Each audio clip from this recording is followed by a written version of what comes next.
Hi, I am Cager on two wheels, and this is lane splitting. This is the war cry, my war cry every day. I was not expecting this traffic today because it's summer and people should be on vacation. Thank you for the space you. And this is really dangerous, so you should be very careful when doing this. Lane splitting should also be done if it's legal in your country or semi-legal like here, because there's no actual legislation saying if you can't or can. There's nothing saying that you can't, but there's also nothing saying that you can, so it's a bit of a gray area, but cops do it, so I'm cool. This is one of the advantages of a motorcycle, is that no traffic jams, period. But one of the disadvantages is that this is really dangerous. In America, drivers seem to try to crush bikes for some odd reason. I don't know, jealousy, stupidity. Knowing America, that's probably stupidity. It makes no sense whatsoever, because when you do not allow motorcycles to lane split, or at the very least filter to the front at stop signs and stoplights, everyone loses, not just the motorcycle. The cars also lose, because now there's another vehicle in front of them, and to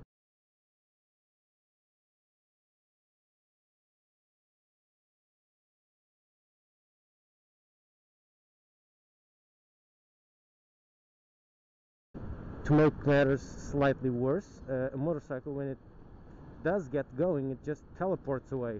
It's not going to stay there. So if you allow motorcycles to go up to the front, when the light turns green, the motorcycles are ready. They know they're going to stall traffic a bit, so they hurry up and they just teleport away. They're not even in the same league.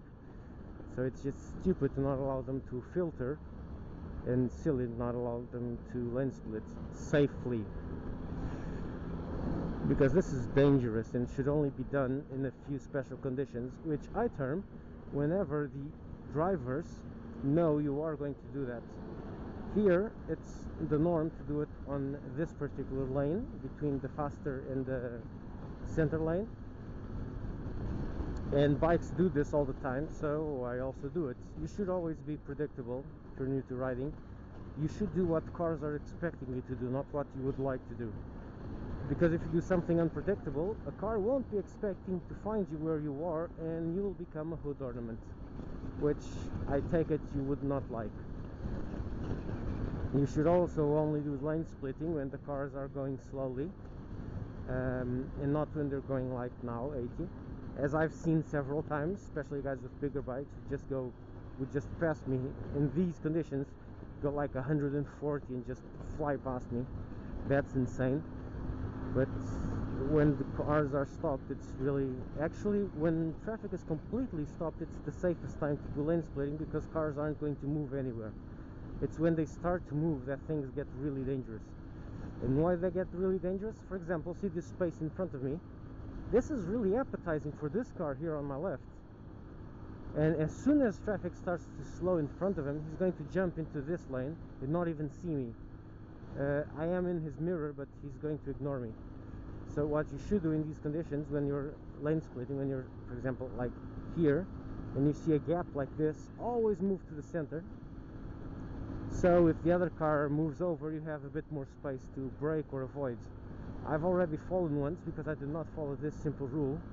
It was raining and I was tired. It was morning, so no coffee, sleepy, blah blah blah. And so I left myself in between the lanes when a gap opened. Result, a big truck just, not a truck, a big van just switched lanes suddenly, and I had to brake. And being noob, I braked wrong, braked too hard on the front brake, locked up the front wheel, and down I go. I think I might also have braked hard on one of these white lines, which are stupidly slippery in the wet. So that's another danger. So as you can see, as soon as traffic starts moving, stop lane splitting. It's really hard to decide when it's time to stop and just go behind the other cars slower, or keep on going. you have to know the road, you have to know when the traffic's going to jam up again. I know it's going to jam up right ahead, but for example, what I'm going to do now is highly illegal here, but much safer. Why? Because cars are expecting. Because when traffic slows here, no bike lane splits there. For some reason, back there, cars give space between those two lanes. Here, cars do not give space between the two lanes, and it's really difficult to get past there. So bikes usually go onto the hard shoulder and ride through here. It's so common, there's cops usually up ahead and checking this. Even though I've already done this in front of cops, and if you do it in a safe manner, they won't bother, because it's really not worth it. It's going to be a hefty fine, but they also ride motorcycles, those that are there, and they understand why we do this. It's for safety. See, there are the cops.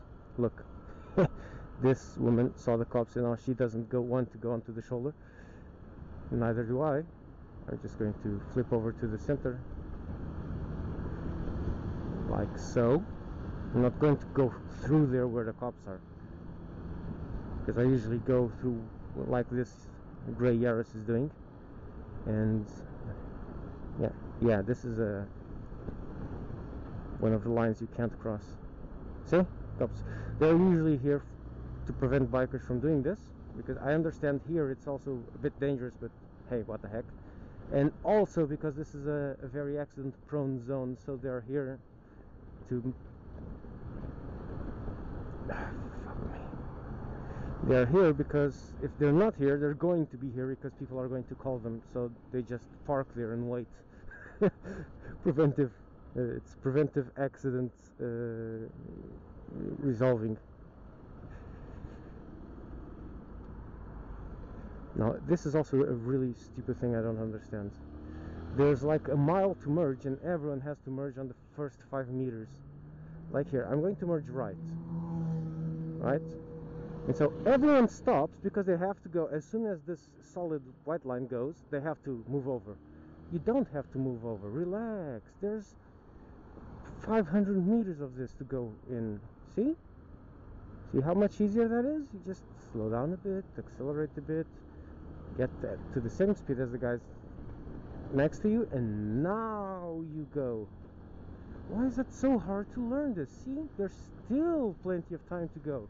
You even have a different dotted line to tell you it's going to end. You don't have to merge on the first 5 meters. Just go a bit further and merge easily. And that thing just screws up traffic for miles behind because people don't know how to do this. Ah, Christ. It's every day like this. Yeah, but this is going very long, so I'll just cut it off now. That was my day-to-day driving on lane splitting. See ya. Pager out.